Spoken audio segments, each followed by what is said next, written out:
بسم اللہ الرحمن الرحیم۔ السلام علیکم ورحمۃ اللہ وبرکاتہ۔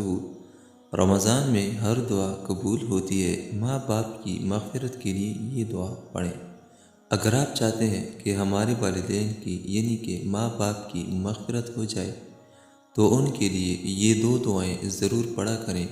ویسے بھی رمضان ہے، ہر دعا ہی قبول ہوتی ہے، اس لیے ماں باپ کی مغفرت کے لیے یہ دو دعائیں ضرور پڑھا کریں۔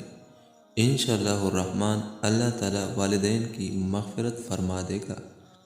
وہ دو دعائیں یہ ہیں: نمبر 1، رب ارحمہما کما ربیانی صغیرا۔ نمبر 2، ربنا اغفر لی ولوالدی وللمؤمنین یوم یقوم الحساب۔ رمضان میں ہر دعا ہی قبول ہوتی ہے، اس لیے والدین کی مغفرت کے لیے یہ دو دعائیں ضرور پڑھا کریں۔ انشاءاللہ الرحمن اللہ تعالیٰ والدین کی مغفرت فرما دے گا۔ اللہ تعالیٰ اس پہ عمل کرنے کی توفیق نصیب عطا فرمائے۔ آمین ثم آمین۔